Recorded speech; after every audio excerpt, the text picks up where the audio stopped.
और आपका आज वीडियो में स्वागत है। आज वीडियो हम लेकर आए हैं, उसका टाइटल है lessons from India and Europe transforming Pakistan मोरो। तो चलिए देखते हैं ये वीडियो, लेकिन से पहले इस वीडियो के चैनल का ओरिजिनल लिंक आपको हमारी वीडियो के डिस्क्रिप्शन मिल जाएगा। सब्सक्राइब करें, लाइक करें, शेयर करें, फॉलो करें इनके चैनल को। उसके लिंक में व्लॉग चैनल का लिंक और इंस्टाग्राम का लिंक भी हमारी वीडियो के डिस्क्रिप्शन मिल जाएगा। सब्सक्राइब करें, लाइक करें, शेयर करें, फॉलो करें। चलिए देख लेते हैं ये वीडियो। जैसे इंडिया और पाकिस्तान के लोग एक दूसरे से ढेर सारी जंगें लड़ चुके हैं, वैसे इधर यूरोप के लोग भी एक दूसरे से ढेर सारी खून रेज जंगें लड़ चुके हैं। जर्मनी और फ्रांस के दरमियान कॉन्फ्लिक्ट्स में तो इंडो पाक कॉन्फ्लिक्ट से भी ज़्यादा लोग मर चुके हैं। एक वक्त पे जर्मनी ने दूसरी जंग अज़ीम में फ्रांस पे कब्जा तक कर लिया था, मगर अब इनके दरमियान अमन है। कैसे? एक्शन। जो कौमें अपनी तारीख से वाकिफ़ नहीं होती ना, वो उसको दोहराने पे मजबूर हो जाती। कितना बुनियादी सा सबक है ये कि अपनी तारीख को तस्लीम करना, ताकि इस तरह के भयानक वाक़यात को फिर से होने से रोका जा सके। ये कब्रिस्तान है, मेमोरियल लिखा हुआ था। शायद यही हिकमत है जो जर्मन्स ने समझ के ये हॉलोकॉस्ट मेमोरियल बनाया है माय गॉड, कि वो तारीख में की हुई गलतियों को फिर से दोहराएं। ये मैंने पहली दफा देखा। मैंने भी। यहाँ पे तो बच्चों को उनकी तालीम में भी सिखाया जाता है कि उनके बाप दादों ने क्या गलतियाँ की तारीख में, क्या ज़्यादतियाँ की लोगों के साथ।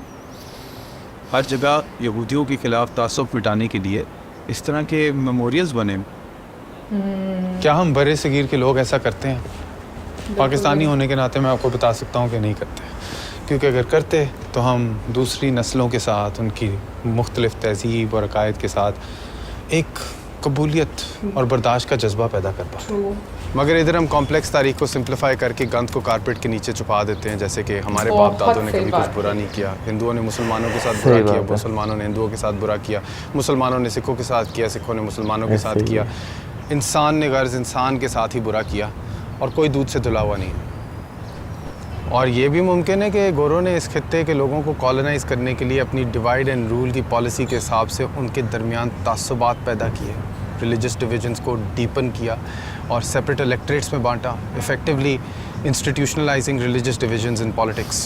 ब्रिटिश तो भाई इस खित्ते में इनकरेज करते थे कि लोगों के मजहबी तफरक़ात पैदा हों। वो सेंसस करवाते थे कि लोगों को अपनी मजहबी बना पर शनाख्त देनी पड़े, कि अब पाकिस्तान के मुसलमान किसी और के दीन की नफ़ी करके ही अपना शनाख्ती कार्ड पाते हैं।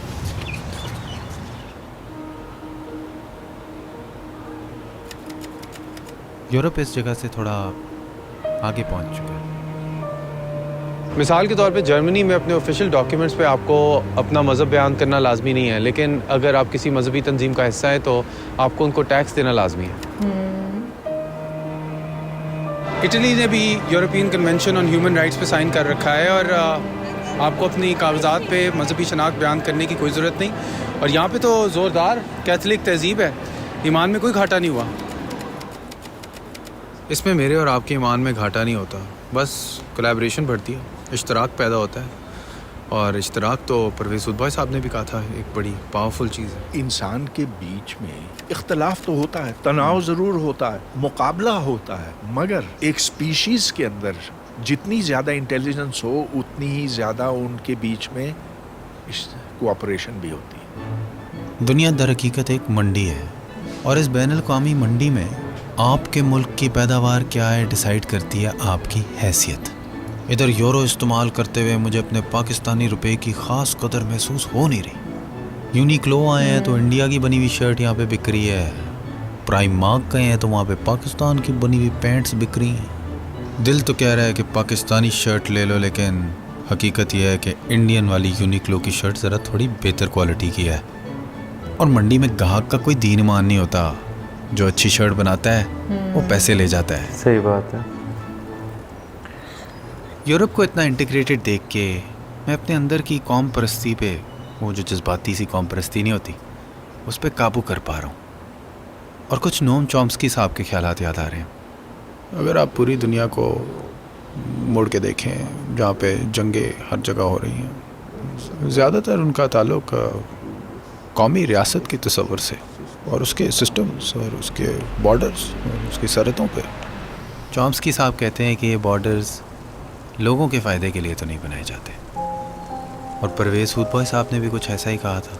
Nation state is an abomination. लकीरें पहली दफ़ा खींची गई थी 1648 में। एक तो 1914 में जंग हुई यूरोप के अंदर, जो इंतहाई खून रेज थी, और उससे कई गुना ज़्यादा जब दूसरी जंग जंग अज़ीम 1939 में हुई। यूरोप ने उससे बहुत सीखा। यूरोप ने अपनी तबाही को देखते हुए कहा कि अब ये नेशन स्टेट ऐसी ख़तरनाक चीज़ है कि इसमें एक नेशन स्टेट दूसरे के खिलाफ जहरीला प्रोपेगेंडा करके अपने लोगों को पागल कर सकता, फिर ये कुत्तों की तरह एक दूसरे के साथ लड़ते हैं, चीरते फाड़ते हैं, एक दूसरे का गोश्त खाते हैं। तो इसे ख़त्म करो। कहीं मैं भी इस निज़ाम का गुलाम तो नहीं, जहां गुमशुदा रूह अपना झंडा बुलंद करती है, जहां गुमराह किसी मसनूई तौहीन पर सर कलम करते, जहां तनकीदी सोच को हम ख़त्म करते, जहां कमज़ोरी की सियासत आसमान को काला कर चुकी और रूहों के ढेर कचरे में मिलते।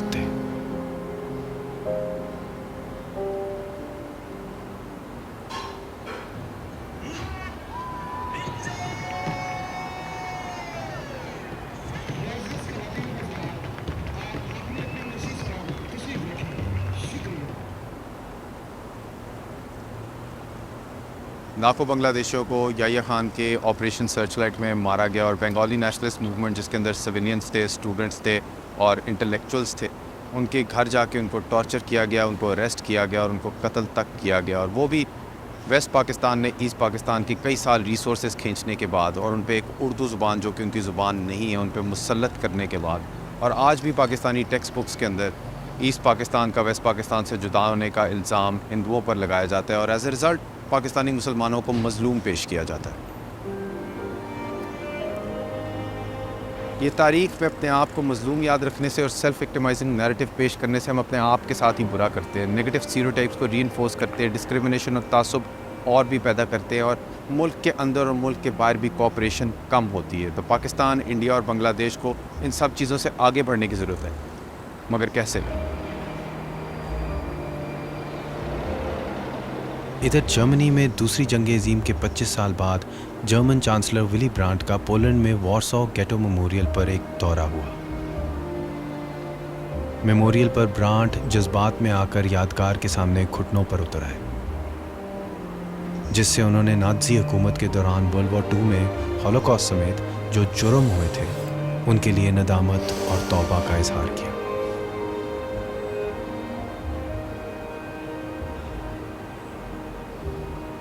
ये इशारा एक ताकतवर अलामत था। जुल्म करने वाले ने जिम्मेदार होने का एतराफ़ किया और हमसायों के साथ अमन आया। क्या पाकिस्तान ने कभी अपने जराइम का एतराफ़ किया? मेरे दादा भी इस रोड के पार बॉर्डर की दूसरी तरफ से ही हिजरत करके यहाँ पे आए थे और सुना है कि परदादा के नाम पे अमृतसर में कोई सड़क भी है और भी लोगों से मिला हूँ, कहते हैं उनके परदादों के नाम पे सड़कें भी हैं जो कि शायद हम कभी देख ना पाएंगे क्योंकि ये दीवारें जो हैं वो दुश्मनी की नुमाइंदगी करती हैं और तकलीफ़ तकसीम की जो है उसकी नुमाइंदगी करती हैं और ये जगह बेरंग हो चुकी है। इसी तरह बर्लिन की ईस्ट दीवार भी एक ज़माने में एक बॉर्डर को नापती थी। सियासी और मुआशी अलहदगी आ गई थी यहाँ के लोगों के दरमियान, मगर लोगों ने एक दूसरे को अलहदा न समझा और दीवारें तोड़ डाली। और अब उनका ये है बर्लिन वॉल मेमोरियल, जो कि एक ज़माने में ईस्ट और वेस्ट बर्लिन को दीवार अलहदा करती थी, अब एक यकजहती की, पीस और अमन की इलामत बन चुकी है। हर दीन, हर नस्ल के फ़नकार यहाँ पे आके अब प्यार और मोहब्बत के रंग भर देते। मैं सोचता हूँ कि कभी हम भी इन दीवारों पे क्या रंग भर पाएंगे।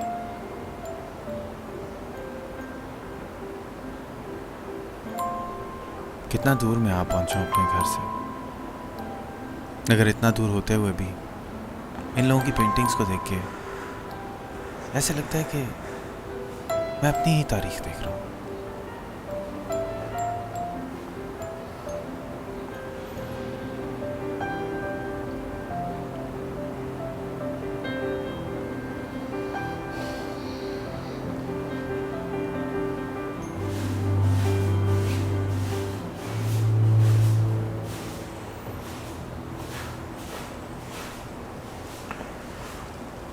इस वक्त मैं इटली में मौजूद हूँ, अब्दुल सलाम के international centre of theoretical physics से ज़्यादा दूर नहीं।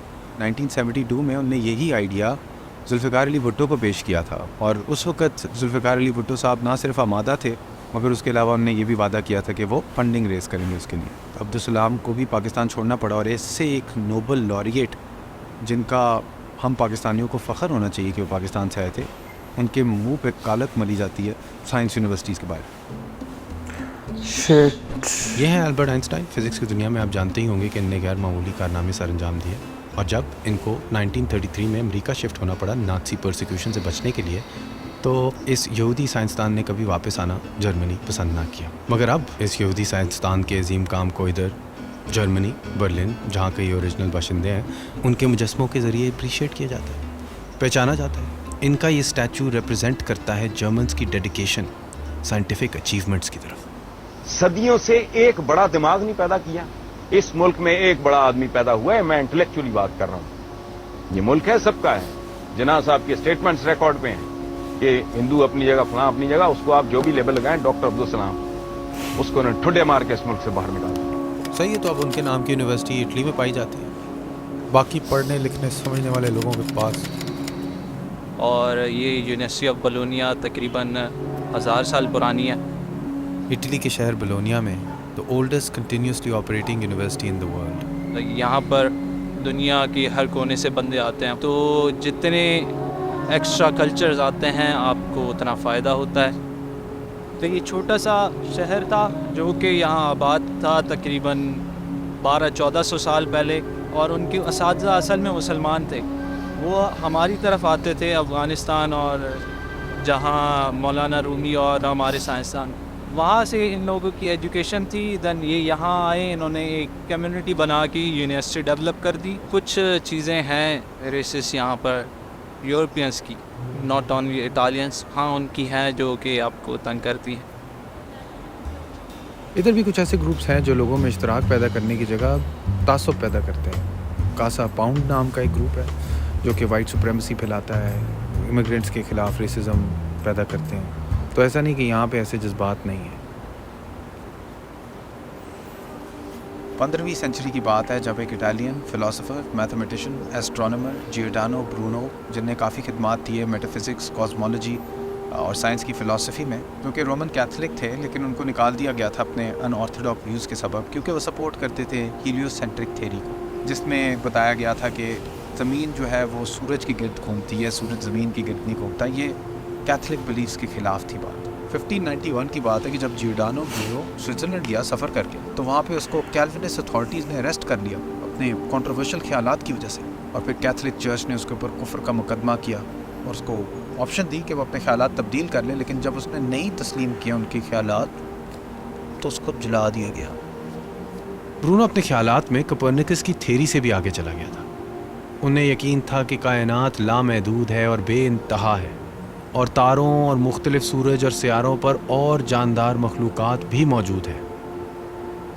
आज ब्रूनो को एक साइंस और मंतिकी सोच की आज़ादी का शहीद माना जाता है, क्योंकि उसके बाद आने वाले वक्तों में कोपरनिकस की थ्योरी में बहुत सी चीज़ें सच साबित हुई। ब्रूनो को बोलने से रोकने के लिए गए इक़दामात ने उन्हें मौजूदा दौर के रोम में आज़ाद ख्याल और तकरीर के लिए एक अलामत बना दी है, जहाँ हर साल उनकी याद में एक तकरीब की जाती है जहाँ पे उनको टांगा गया था। ब्रूनो तो जल गया, लेकिन उसके बाद और भी साइंसदान इस थ्योरी को उठाते रहे। ये इटालियन साइंसदान गैलीलियो गैलीली मॉडर्न फिज़िक्स और एस्ट्रोनॉमी का बाप माना जाता है। गैलीलियो के मुकदमे में उसको मजबूर किया गया कि वो अपनी अकीदत को वापस ले ले, और उसे बाकी ज़िंदगी घर की हिरासत में रख दिया गया। उसे उसकी मौत के कई साल बाद तक लोग काफिर करार देते रहे, मगर उसने काम जारी रखा और तारीख ने उसके ख्यालात को सच साबित किया। पहला फल्कियात का इल्म जिसको टेलीस्कोप के डिज़ाइन को इम्प्रूव करके हासिल किया गया, और ज़ोरा, जुपिटर और वीनस के सैयारों को मुशाहिदे के ज़रिए गर्दिश के मैप्स बनाकर साबित किया कि ये जहां वाकई हीलियोसेंट्रिक है। इसीलिए तनकीदी सोच, क्रिटिकल थिंकिंग, मंतकी आज़ादी, इंटेलेक्चुअल फ्रीडम बहुत अहम है इंसान की प्रोग्रेस के लिए। यहाँ पे तो 18वीं सदी में एक ऐसा वक्त भी आया जब चर्च को रियासत से सेपरेट कर दिया गया, क्योंकि कैथोलिक चर्च के बारे में ये माना जाता था कि ये इटली की मॉडर्नाइजेशन और प्रोग्रेस के ख़िलाफ़ काम कर रहा है। और आहिस्ता आहिस्ता चर्च की पावर्स लिमिट कर दी गई। तो भाई मगरब में दीन और रियासत को अलहदा करने से उनने फ़र्द की आज़ादी पाई, जिसके अंदर मुख्तलिफ़ ग्रोहों के दरमियान ज़्यादा ताउन पैदा हुआ। कि पाकिस्तान में भी ये सीखा जा सकता है कि मुख्तलिफ़ ग्रोहों के दरमियान, मज़हबों के दरमियान टकराव की कैफियत की जगह एक तरह के गुफ्तगू और डिस्कोर्स शुरू हो।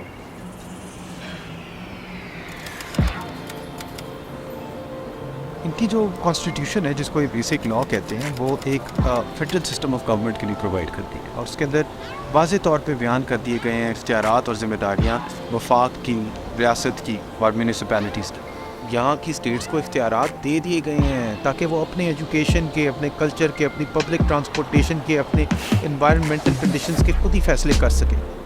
यानी कि उनकी लेजिस्लेशंस और उनकी गवर्नमेंट्स भी अलहदा बैठती हैं ताकि वो अपने शहर के बाशिंदों के हिसाब से पॉलिसी सेट कर सकें ताकि उनका फ़ायदा हो। कराची मांगता है। और ये जो devolution of powers local bodies को दी गई हैं, वो इसलिए दी गई हैं ताकि जो रहने वाले लोग हैं, जो लोकल्स हैं वहाँ के, उनके मुताबिक फैसले किए जाए। एक सेंट्रल गवर्नमेंट सारों के पैसे ना खा जाए।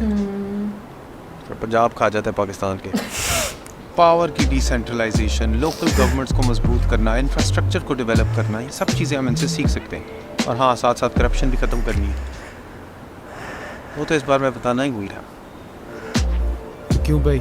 ना खूबसूरत आजकल हम सीख रहे हैं तारीख के सबक, आगे हम जा रहे हैं इटली की तरफ, सीखना चाह रहे हैं हम वहाँ की रेनेसांस से कोई सबक। कैसी लगी वीडियो? Leave a comment. बात नहीं पसंद आई, लीव अ कमेंट। पसंद आई तो लाइक, शेयर, सब्सक्राइब।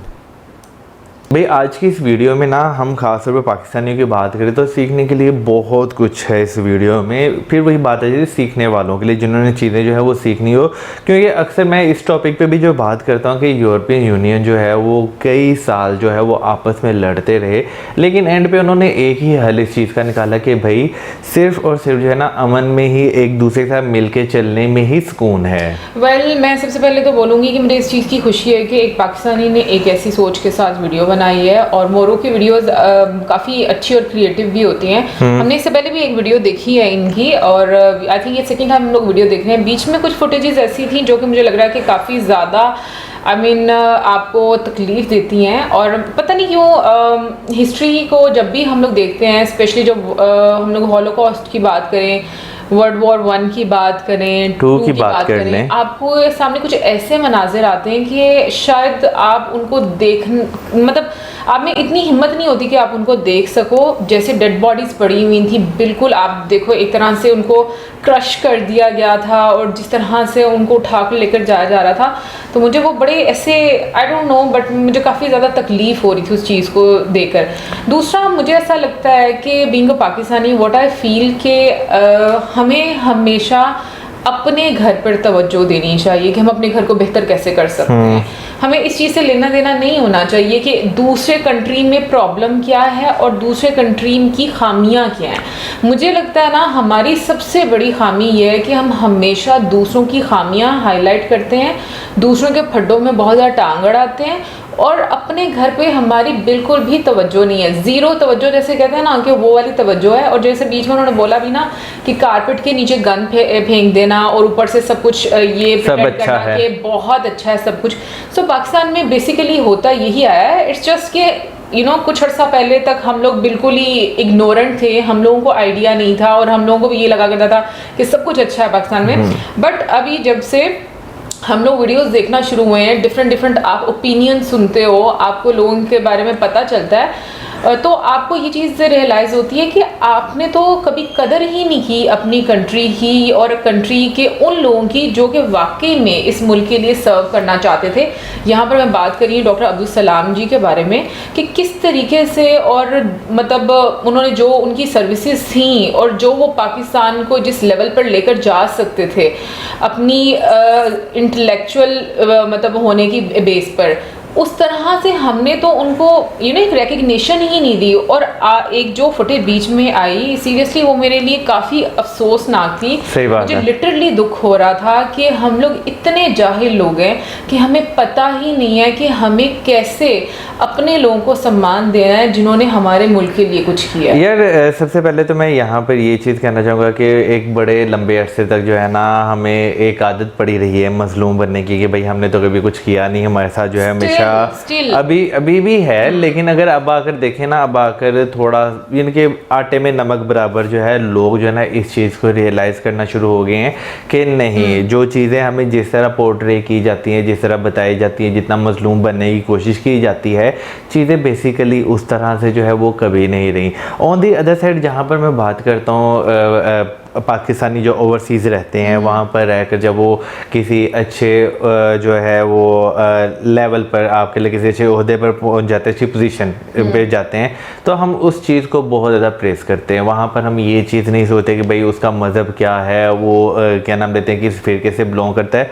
वहाँ पर उसकी सिर्फ एक आइडेंटिटी देखी जाती है कि पाकिस्तानी है, लेकिन उसी पाकिस्तानी को जब पाकिस्तान में वो काम कर रहा होता है, बहुत सारे लोग जो हैं ऐसा फस क्रिएट कर देते हैं कि उस बंदे को ना छोड़कर इस मुल्क को जाना पड़ता है। डॉक्टर अब्दुल सलाम जो हैं वो तो एक बहुत बड़ी एग्जांपल है ही हैं। उसके अलावा अगर रिसेंट टाइम्स में देखें तो एक मैथमेटिशियन थे जो पाकिस्तान से जो है वो चले गए सिर्फ इस बेसिस पे कि यहाँ पे उन्हें उस तरह जो है रिकॉग्नाइज नहीं किया गया, उनके काम को जो है नहीं वो इम्पोर्टेंस दी गई जो दी जानी चाहिए थी। एक्चुअली में प्रॉब्लम ये थी कि वो चेंज करना चाह रहे थे सिलेबस, लेकिन उनको उतनी फ्रीडम दी ही नहीं जा रही थी कि वो यहाँ पर जो उनकी एक्सपर्टीज है उसमें वो काम कर सके। तो फिर इवेंचुअली वो बंदा जाएगा। और दूसरा उसके अलावा जो है ना, हम इंडिया पाकिस्तान के अगर इश्यूज़ को लेकर देखें तो पाकिस्तान का हमेशा मसला ये रहा है कि हमने जो है ना हमेशा से उस तरह से ताल्लुकात जो है वो बनाने नहीं चाहे इंडिया के साथ जिस तरह जो है बनने चाहिए थे। क्योंकि अगर देखा जाए तो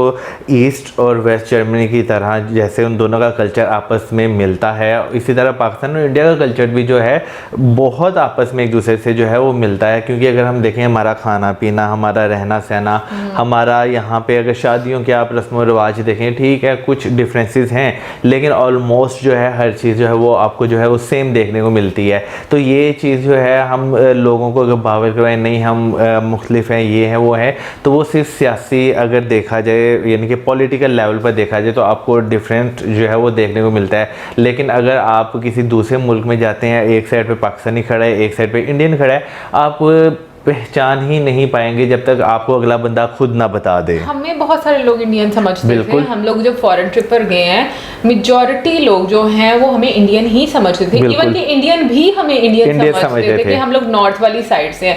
अच्छा, यहाँ पर मेरा मानना ये है कि पाकिस्तान की प्रॉब्लम ये है कि पाकिस्तान ने कभी भी शुरू से अपनी गलतियाँ ना एक्सेप्ट की हैं और ना ही उन्होंने अपने लोगों को ये कभी कन्वे किया है कि हमारी मिस्टेक्स क्या है। रादर देन ये कन्वे करने के हमसे गलतियाँ हो गई हैं तो हम उनको एक्नॉलेज करके अब आगे से कुछ ऐसा नहीं करेंगे और अपने पड़ोसी देशों के साथ अच्छे से अपने एक ताल्लुकात बनाएंगे। उन्होंने लोगों को का जो माइंड सेट है वो बड़ा अजीब सा बना दिया। बेसिकली हिस्ट्री डिस्टॉर्ट कर देगी ना, लेकर आगे मजलूमियत लेकर आगे कि हम पर जुल्म होता है, हम मुसलमान हैं तो पूरी दुनिया जो है वो हमारे अगेंस्ट आ गई है, एक प्रोपोगेंडा आ गया है, साजिश आ गई है, यहूदियों के लिए एक नफरत पैदा कर दी गई।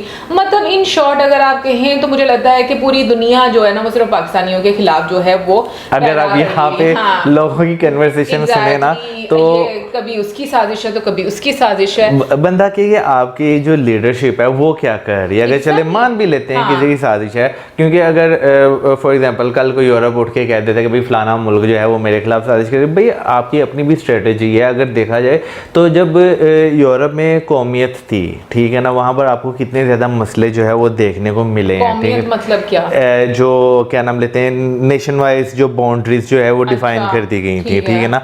अब अगर देखा जाए तो अब वो लोगों को आप एक एग्जांपल ले सकते हैं, क्योंकि यूरोप में जो है जो आपको जितनी भी वहाँ पे कंट्रीज देखने को मिलती हैं वो सारे एक ही आईडी कार्ड पे एक कंट्री से दूसरे कंट्री जो है वो ट्रैवल कर सकते हैं, ठीक है ना। अगर देखा जाए तो अगर कनाडा यूएस की एग्जांपल ली जाए, भाई अपने पासपोर्ट पे वो जाके यूएस में जॉब करते हैं, शाम को अपने कंट्री में वापस आ जाते हैं जो बॉर्डर एरियाज है वहाँ पे।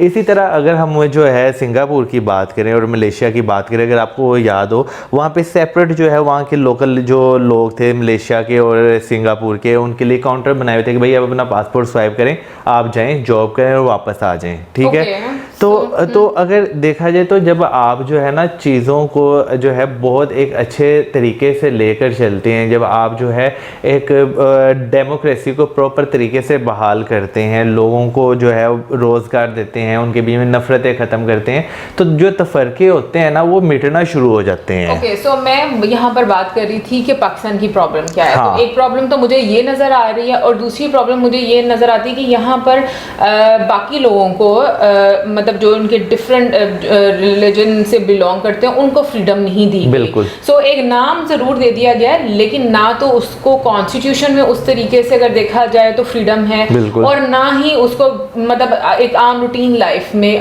उनको फ्रीडम है। सो मुझे लगता है कि ये बड़ा इम्पॉर्टेंट एक फैक्टर है, क्योंकि एक जो हार्मनी होती है जो डिफरेंट कम्युनिटीज के बीच में, वो कंट्री को बहुत ज़्यादा मुझे लगता है कि खूबसूरत भी बनाती है। और इसकी बेस्ट एग्जांपल ऑनेस्टली मैं बोलूँ मुझे इंडिया लगती है। ठीक है, बहुत ज़्यादा डाइवर्सिटी, आपको बहुत ज़्यादा लोग नज़र आते हैं, लेकिन उस डाइवर्सिटी में खूबसूरती कितनी है।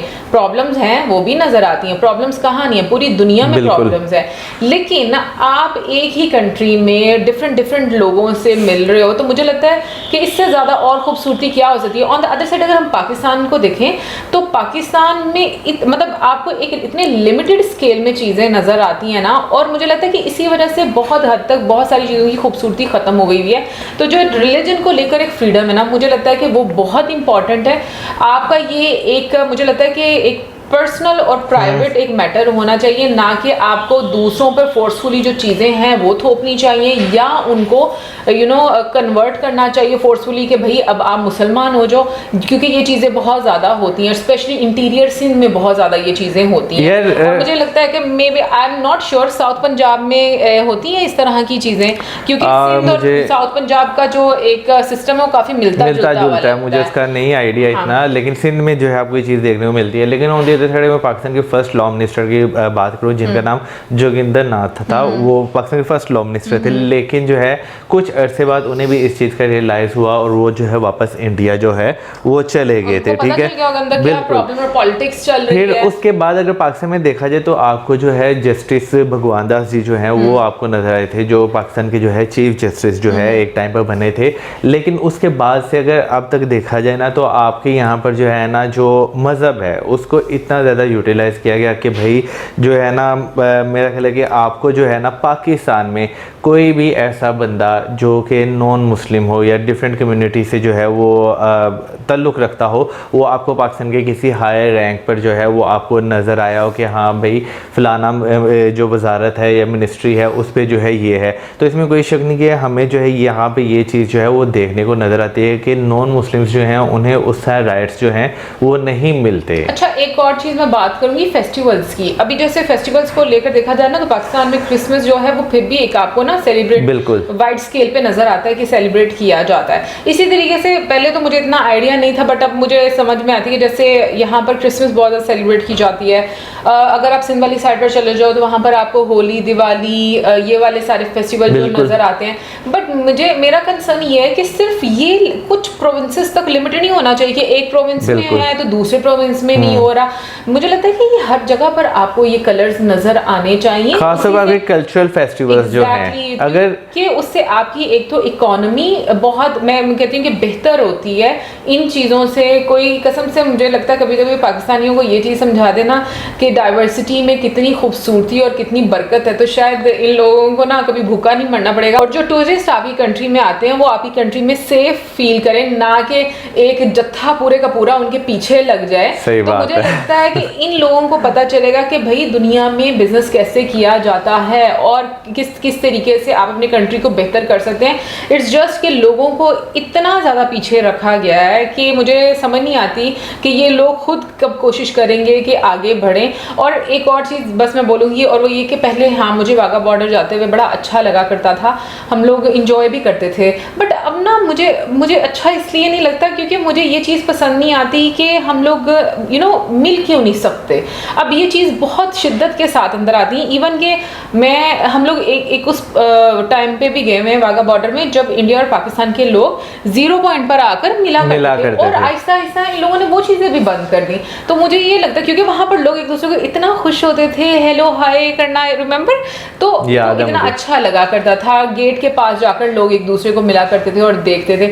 लेकिन ये इतनी ज़्यादा दूरियाँ खुद क्रिएट इन लोगों ने की हैं ताकि लोग जो है ना वो मिले ना आपस में उनकी अंडरस्टैंडिंग हो, क्योंकि अगर अंडरस्टैंडिंग हो गई तो इनकी दुकान बंद हो जाएगी। यार दूसरा जो है मैं फेस्टिवल से बात स्टार्ट करना चाहूँगा। पाकिस्तान में आपको जो है ना फिर भी दूसरे प्रोविंसेस में जो है उनके जो लोकल कह लें या रीजनल फेस्टिवल्स जो हैं वो आपको देखने को मिलते हैं, लेकिन ऑन दी अदर साइड मैं पंजाब की बात करूँ तो पंजाब जो है मेरा ख्याल है कल्चर के लिहाज से सब कुछ भूल चुका हुआ है। क्योंकि अगर हम देखें तो चलें होली दिवाली जो है वो आप कह लें कि आपको जो है पंजाब में जो है हिंदू नहीं उस तरह देखने को मिलते, इसलिए आपको जो है यहाँ पर कम देखने को मिलता है। लेकिन अगर अब आकर बात करें तो आपको जो है डिफरेंट यूनिवर्सिटीज़ में या जो प्राइवेट पार्टीज ऑर्गेनाइज की जाती हैं वहाँ पर आपको होली फेस्टिवल जो है वो फिर भी देखने को जो है मिला। अभी रिसेंटली कायद-ए-आज़म यूनिवर्सिटी है इस्लामाबाद में, वहाँ पे भी सेलिब्रेट किया गया था। लेकिन ऑन दी अदर साइड में पंजाब के रीजनल फेस्टिवल्स की बात करूँ जिसमें जो है लोहरी आता है, जिसमें जो है बैसाखी आता है, ठीक है ना। अगर हम उन फेस्टिवल्स की बात करें तो मैं अगर अपनी